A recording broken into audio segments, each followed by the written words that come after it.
Depois que ela chega em Cristo, que ela tem um encontro com Deus, aí gera nela o quê? A mudança. Por quê, pastor? Porque aquela mudança ali, aquela transformação, é o que nós chamamos de conversão, né? A pessoa se converte. O que é converter? Converter é mudança de... Amém, pessoal? É quando a pessoa muda. Então, o apóstolo Paulo diz em carta de Paulo aos Coríntios, ele fala para a gente lá, né? 2 Coríntios 5, 17, ele diz: aquele que está em Cristo, nova o quê? As coisas velhas o quê? Se passaram. Como é que você entende isso aqui? O camarada, ele era biriteiro. Ele veio para Jesus, está na igreja e continua biriteiro. Converteu? Teve mudança? Não. Então a pessoa, quando ela vem para Cristo, ela muda. Muda porque o próprio Deus transforma. Pastor, e a pessoa que veio para Jesus, está na igreja e nunca mudou? É a mesma coisa, é porque nunca teve um encontro com quem?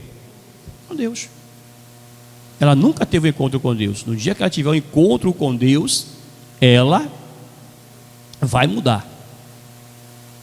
Ela vai mudar, né?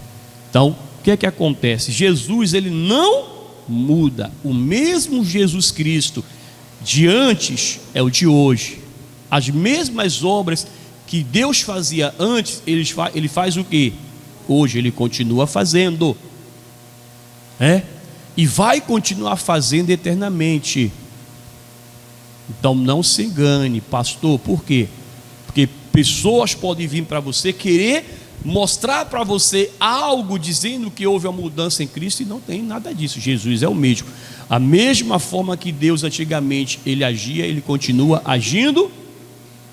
A diferença hoje para nós antigamente, na época do Velho Testamento, Deus agia pela lei, não era assim? Antigamente era pela lei. Nós somos hoje o que, pessoal? Pela graça. É o favor de Deus para com a gente, nos abençoa. Então Jesus, ele é o mesmo, não muda. Ele não deixou de ser Jesus. Amém? Aí vem o versículo 9 aqui, simplesmente assim, ó: não vos deixeis o que, pessoal? Levar em redor por doutrinas o que? Várias e o que, pessoal? Estranhas. Ó, a advertência aqui para todos nós. Essa aqui, a advertência era para o povo hebreus e para nós também nos dias de hoje, irmãos. O que é que significa isso aqui, pessoal, para a gente? Nós temos que ter um cuidado, pessoal. Todos nós precisamos ter um cuidado para não nos deixar ser levado, ser guiado por doutrinas que têm surgido aí, pessoal. Quando é que a pessoa leva outro? Ou quando você leva algo? Como é que você leva algo? E quando você leva algo, aquilo que você está levando, ele consegue ir para onde ele quer, ou ele vai para onde você quer? Pessoal, quando você leva algo, é você que o quê? Que conduz, não é assim? Você que conduz. Aqui está dizendo para nós, ó: não vos deixe o quê? Levar. Ou seja, não permita, não dê permissão, não permita que alguém te conduza, que alguém te guie por doutrinas. O que é doutrina, igreja? O que é doutrina, irmãos? Doutrinas é conjuntos de regras.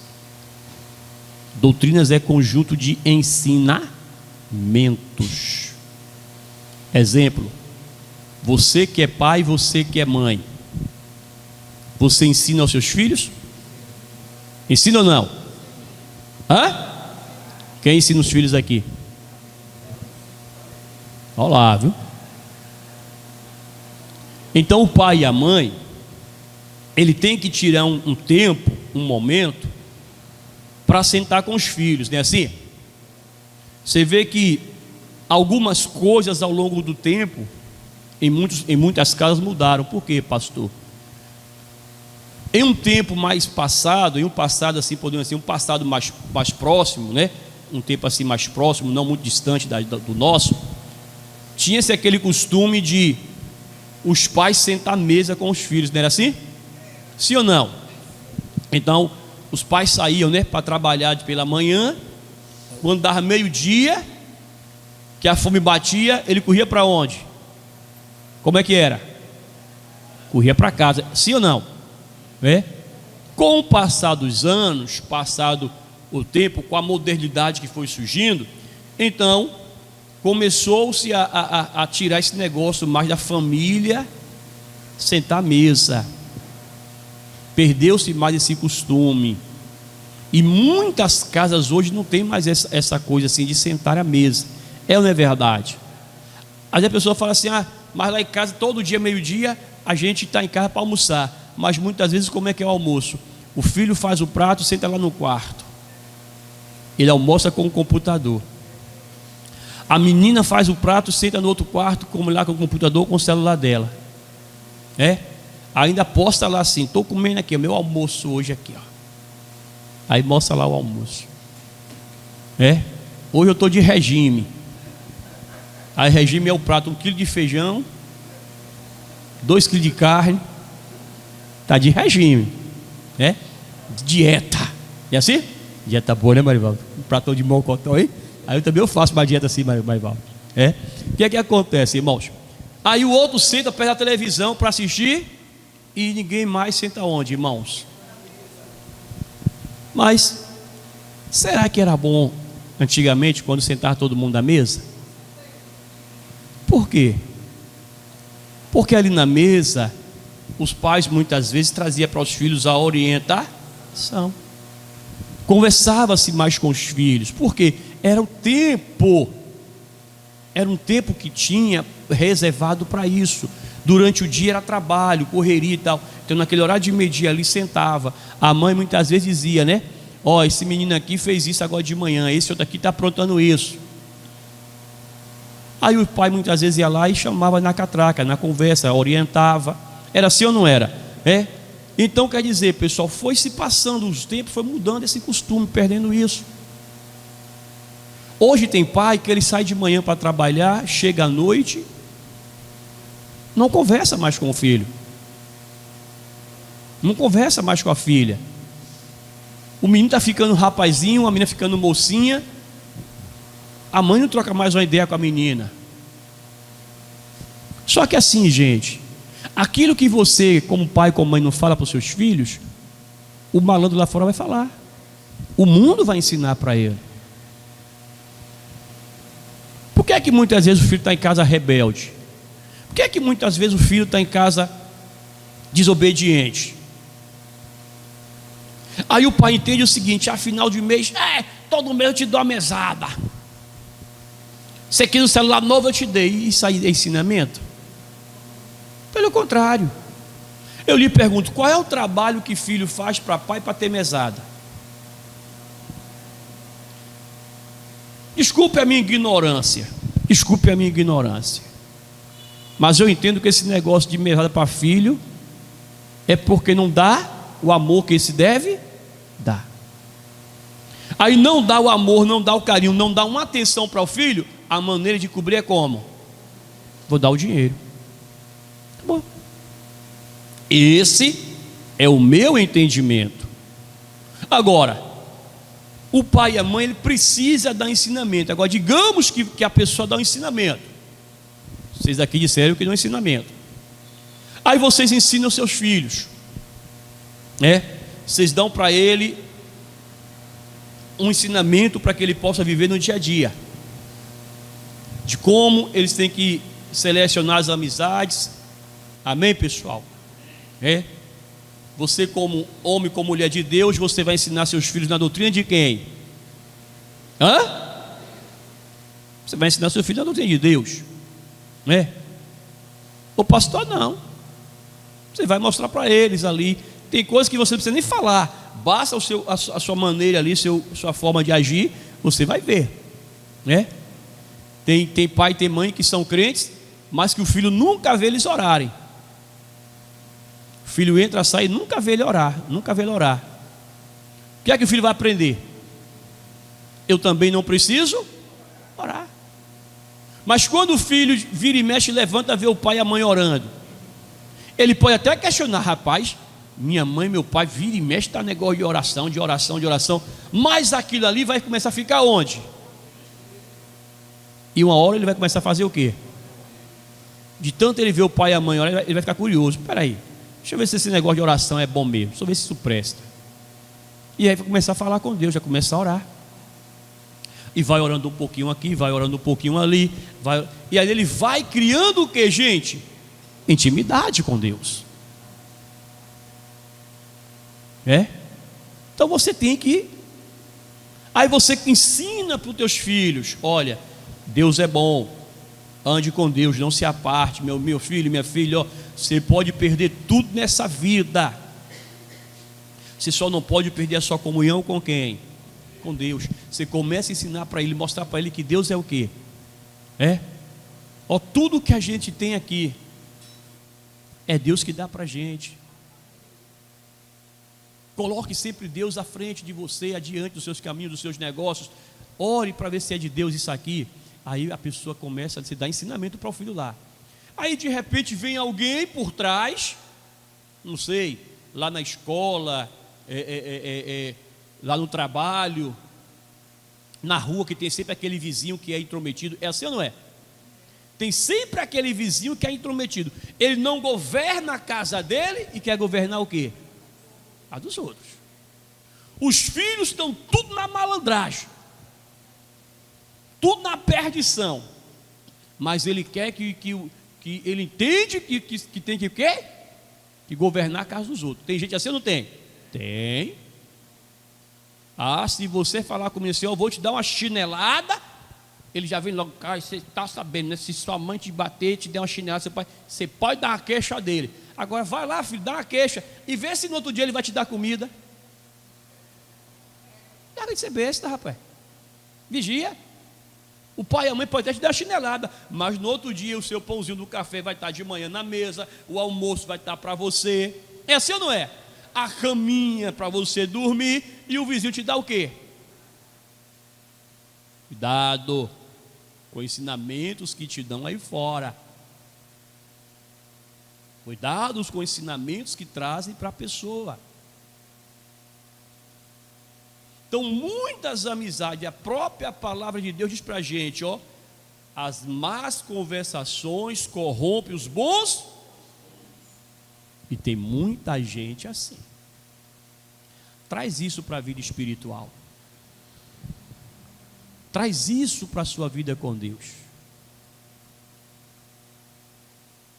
Cada igreja, cada denominação, vou falar assim, denominação, ela tem as suas regras. Pastor, mas por quê? Aí você vai brigar com Jesus Cristo, com Deus, porque é Ele quem?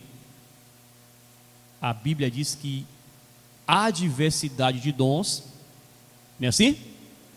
Há diversidade de o quê? De dons. O que é que isso significa? Que são vários dons. São vários dons. Tem pessoas que talvez vai ser mais usada por Deus em diversas áreas. Tem gente que só vai ser usado como um dom só. Digamos assim, tem gente que vai ser aquele servo que recebeu 5 talentos. Recebeu 5 talentos. Ela vai trabalhar aqueles o quê? 5 talentos dela. E tem aquele que só recebeu o quê? 1 talento. Ele tem que fazer o quê? Trabalhar esse talento. Mas o Deus que deu 5 talentos para um e deu 1 talento para o outro é diferente? Não, é o mesmo Deus. Então, há diversidade de dons, mas o Deus, o Espírito é um só. O que é que isso significa, irmãos? Eu estava numa cidade no extremo sul da Bahia, lá no extremo sul, e uma pessoa me perguntou lá assim: pastor, por que esse negócio de muita igreja Em cada canto que a gente passa tem uma igreja aberta. Eu quero que o senhor me explique isso aqui. Eu falei, muito bem, vou tentar te explicar de uma forma que você possa entender. Mas já vou te dizendo, para mim é melhor ter igreja aberta do que bar e boate. Ele, o que, pastor? Para mim é melhor ter igrejas abertas do que bar e boate. É? Mas eu vou te dizer porque tem várias igrejas abertas. Vou trazer para um negócio assim. O senhor gosta de comer? Gosta de comer? Aí a pessoa para mim, gosto, pastor, gosta. O senhor come em qualquer lugar? O senhor come em qualquer lugar? Ele, não. Como eu não como em qualquer lugar? Chegou ali, tem a plaquinha, restaurante, vende-se comida, você come? Ele, não, o senhor faz o quê? Ele, eu observo o ambiente, tal. Você costuma ir aonde? Eu vou naquele lugar que eu já conheço, eu sei como é que é, lugar que eu me adaptei, que eu gostei lá. Pronto. Então, aqui na cidade tem vários restaurantes, né? Mas você tem o quê? Ele já tem um que eu gosto mais de vez em quando. Eu falei, pronto. Você entende o que é igreja? Igreja é isso aí, irmão. Deus, na sua sabedoria, permitiu que se formasse várias denominações de igreja, porque a pessoa que ele não conseguir na igreja A, ele vai conquistar onde? Na B. Aí ele parou assim. Eu falei, vai ter gente aqui na cidade que aqui na igreja a gente nunca vai ganhar essa pessoa. Ela vai chegar aqui, ela vai entender que não dá para ela não vai conseguir ter um encontro com Deus aqui. Mas ela vai em uma outra igreja, e nessa outra igreja ela vai conseguir ter um encontro com quem? Agora, se só tem uma igreja, como é que faz? Muita gente estava indo para onde? Para o inferno. Mas pastor, por quê? Porque é o que acontece, irmãos. Tem pessoas que nós vamos ganhar para Jesus, que através de nós a pessoa vai ser salva. Mas tem pessoas que não vai ser, que já vai ser salva por outro. Agora, o que nós não podemos fazer é nos deixar guiar por ensinamentos estranhos. E você tem que atentar para isso aí. Você é de Deus, você tem que buscar atentar para isso aí. E nesses últimos dias tem se levantado, meus irmãos, tem se levantado várias pessoas se passando por pessoas de Deus. Vigia. Ensinamentos que está contrário à palavra de Deus.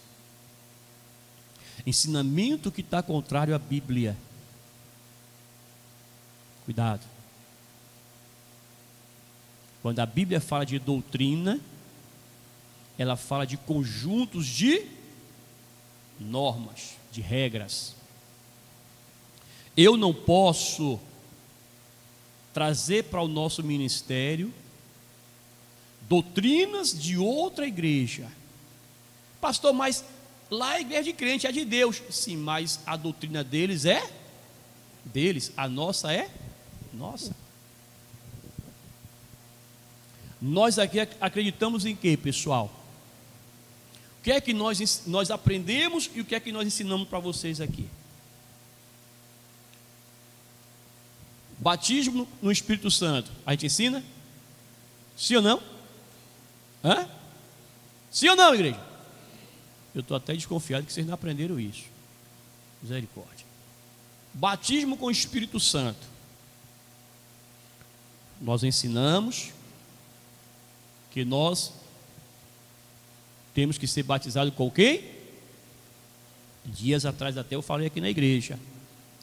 Você que ainda não é batizado, busque, deseje, queira. As pessoas estão se dedicando a buscar por várias coisas aí fora e não estão buscando o batismo com o Espírito Santo. Você precisa buscar, meu irmão. Você precisa buscar, minha irmã. Pastor, isso é besteira. Besteira não. Se fosse besteira, a Bíblia não falava sobre isso. Você precisa desejar isso aqui. E isso aí não é o pastor quem te dá, não. Isso aí é a sua vida com Deus. O Senhor Jesus Cristo, ele fala: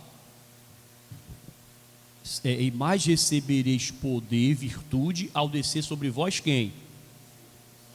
É o Senhor Jesus Cristo que ensina isso. A pessoa que te ensina que não tem problema em sair, que você não precisa buscar, está te ensinando ensinamento o quê? Estranho. Jesus Cristo é o mesmo, ele não mudou. O mesmo Jesus que batizou antigamente com o Espírito Santo, é o mesmo que batiza hoje, e vai continuar batizando até a vinda dele.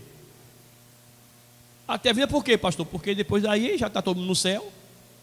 É assim ou não é? Já está todo mundo com ele lá na eternidade.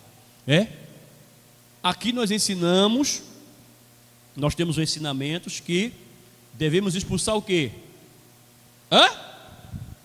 Demônios. Demônios existe, gente? Existe ou não? Existe. Então precisamos, a pessoa que congrega com a gente aqui, que está com a gente aqui, aprende que tem isso aí. E são muitas pessoas que chegam em nosso meio e que são libertas dessas ações malignas. Sim ou não? O Senhor Jesus Cristo diz para a gente, no Evangelho de Mateus: quando o homem é liberto de um espírito imundo, esse vai para lugares desertos, áridos, mas não esquece da casa que um dia o quê? Ele o quê?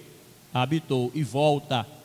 Aí ele encontra a casa arrumada, ornamentada, varrida, limpa, mas sem o quê? Morador. Aí, ó. Por que está sem morador? Porque o Espírito de Deus não está onde? Na pessoa. Isso aí é mais para frente, a outra pregação que vem em cima disso aqui. Está sem o Espírito de Deus na pessoa, sem o Espírito Santo. Aí diz, ele entra, aí ele sai, traz outros 7 com ele, e o estado da pessoa se torna pior do que o primeiro. Sacerdote, o que é que o senhor está falando para a gente? Isso aí. E qual é esse espírito imundo que um dia habitou no homem, irmãos? É aquele espírito que fazia a pessoa fazer tudo que era o quê? Errado.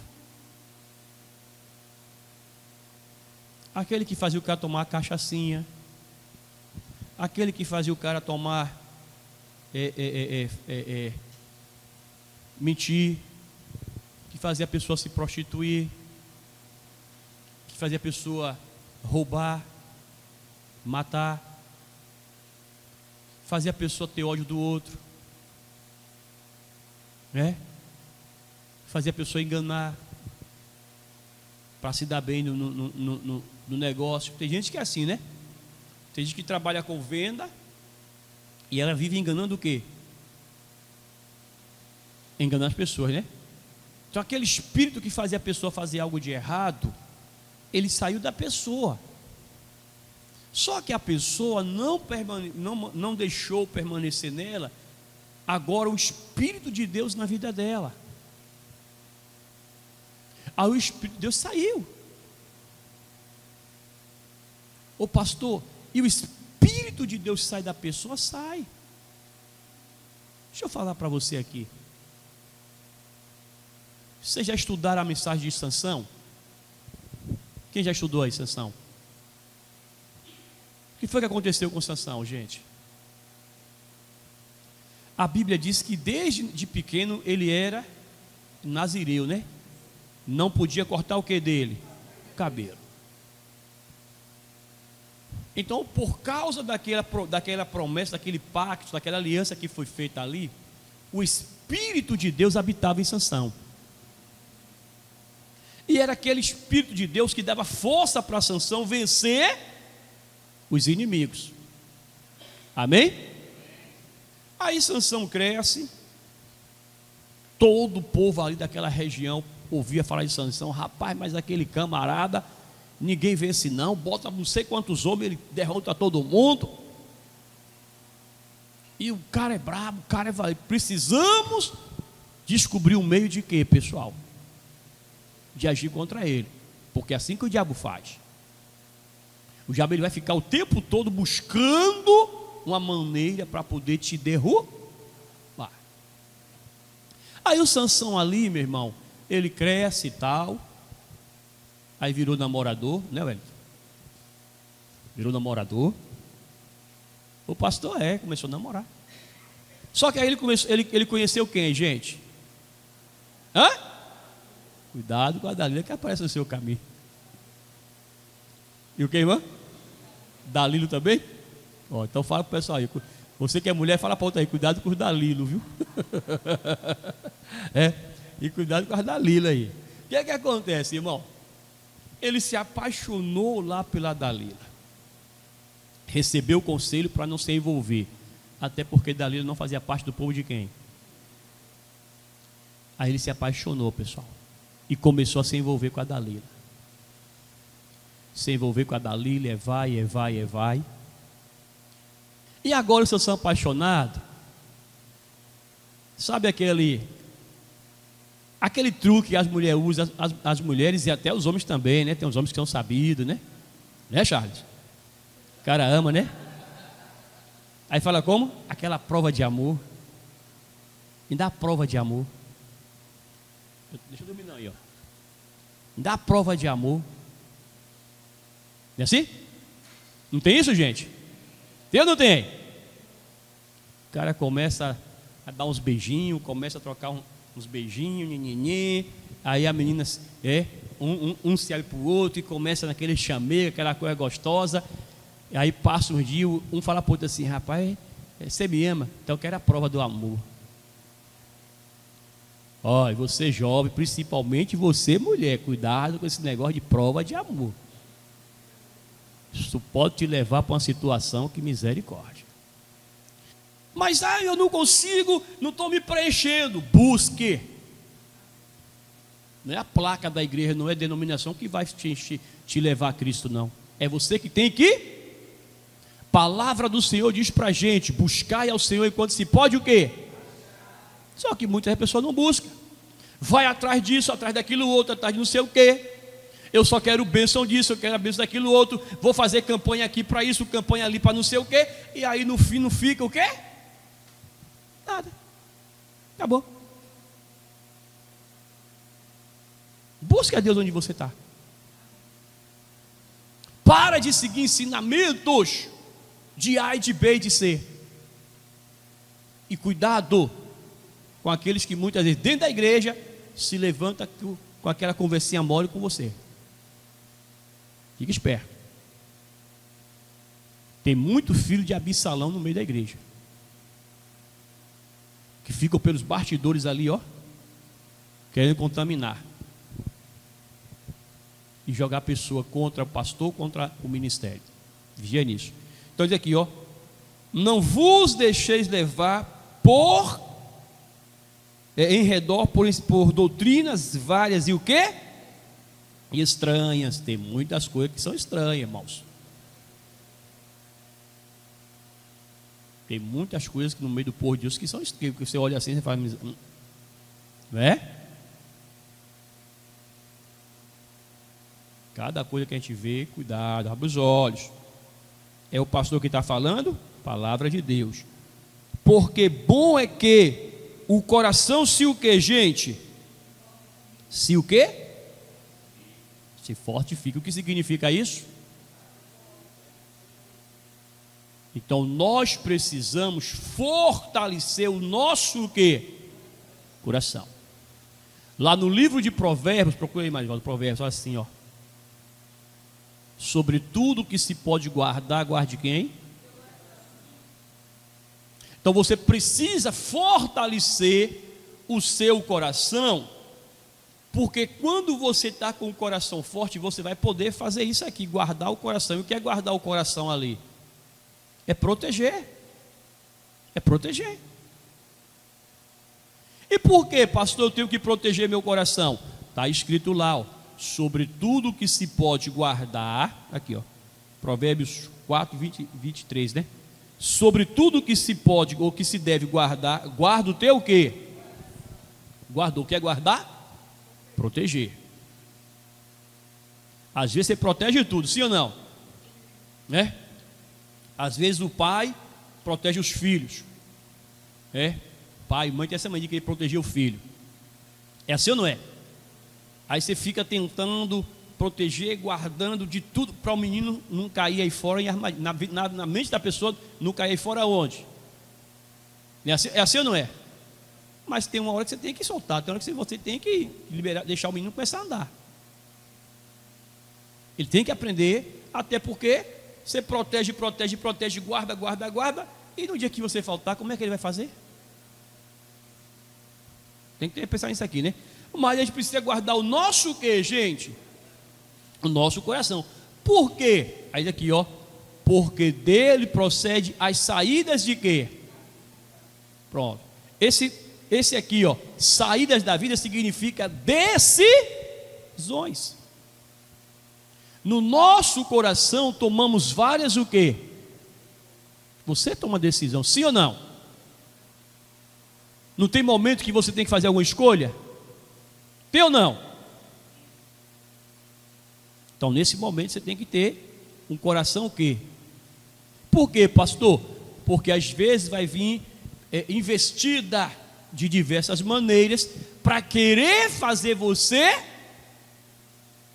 Aí você guarda o coração, porque vai ter decisões que você precisa tomar, decisões sérias, que vai te levar para o céu, ou decisões que vai te levar para onde? E aí você tem que fazer sua escolha. E o outro versículo diz assim, ó,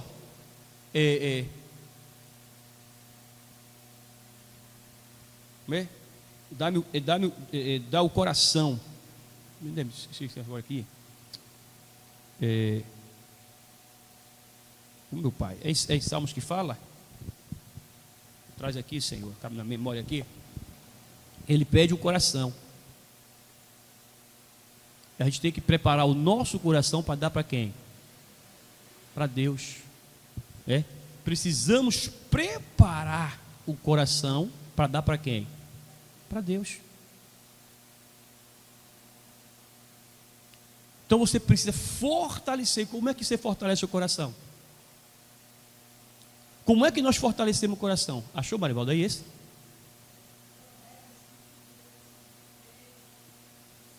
(23, 26) fala o que aí? Pronto, isso mesmo, esse aí mesmo. Obrigado, irmão. O pastor também esquece, irmão, de versículo, de vez em quando, assim, né? Isso é normal. Aqui, ó, Provérbios 23, versículo 26. Olha o que diz pra gente aqui, ó. Dá-me o que, gente? Quem é esse filho meu aqui? Então imagine aqui que é Deus falando com quem? E Deus é o que seu? Pronto. Então Deus está falando com quem? Dá-me, filho meu, o teu o quê? E os teus olhos observem quem? Pronto. O nosso coração tem que estar para quem? Tem que ser para quem? Para Deus. Agora, se o meu coração não está fortificado, se o meu coração não está bem preparado, para quem eu vou dar esse coração? Aí você vê a pessoa dar o coração para a amizade, para o mundo, para a perversão e para várias outras coisas, menos para quem, gente? Para Deus. Você vê a pessoa dar o coração para a cobiça, para a avareza, para a soberba, mas não dá o coração para quem? Para Deus. E o nosso coração tem que ser para Deus. Dá-me, filho meu, teu. Quem tem coração aqui nessa manhã? Vocês têm coração? E para quem é o coração de vocês? Para quem é a igreja? Observe o que vocês estão falando, viu? E os seus olhos observem quem? Meus caminhos. Observe o caminho do Senhor. Então ele vem aqui e diz para a gente, ó, doutrinas várias e estranhas, porque bom é que o coração se fortifique. Então, fortifique o seu coração. Aí ele diz assim: fortifique o coração com o que, gente? Com graça, e não com manjares, que de nada aproveitam aos que a eles se o quê? Então, fortifique o seu coração com graça. O que é a graça aqui, pessoal? O que é graça? Eu garanto para vocês que não é a nossa irmã Graça aqui da igreja. É ela? Não. Quem é a Graça aqui? E o que significa a graça? A graça é o favor de Deus para a gente, irmãos. É aquele favor, é aquilo que Deus fez por nós. Quando você entende o que é a graça, que não é a pessoa, que não é uma piada ou algo que você passa na rua assim e acha engraçado e dá risada, que não é esse tipo de graça aqui. A graça é o favor. Está relacionado à bênção, a uma dádiva que a pessoa recebe de Deus. E qual foi essa dádiva aqui? Essa graça veio para nós por meio de quem? De Jesus. Então fortifique o coração por quem? Pela graça. A graça é quem? Jesus. Pela palavra de Deus, pelos ensinamentos de Deus. E ele vem aqui e diz, e não por manjares. O que são manjares? Manjares são o que, gente? Alimento, comidas, Quem vai comer meio-dia aí? Vamos comer meio-dia aí, gente? Quem tomou um cafezinho agora de manhã aí? Meio daquele cuscuz. Quem comeu cuscuzinho de manhã aí? Um bolinho, pãozinho assim com manteiga. É bom ou não é, gente?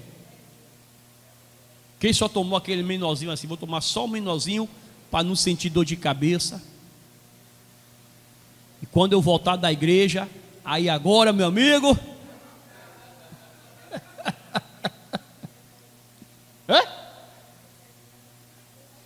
voltar da igreja agora, meu amigo, o negócio se prepare, que até as tampas da panela eu vou comer. Só não vou comer a panela porque tem que cozinhar, senão ela também é no bolo, mas a tampa dá para comer. Então manjares é comida, irmãos. E quando se fala em manjares, se fala em comidas o quê? Gostosa. E tem comida gostosa? Tem ou não? Tem, né? Tem comida gostosa, irmão. Tem uns negócios assim que você olha assim e fala, menino, trem é? Então, para nós baianos aqui, o que é a feijoada, o que é um manjar bom? Feijoada é um manjar?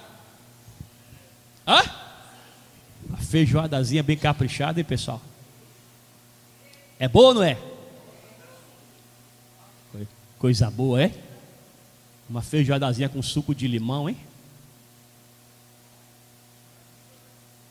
É bom ou não é?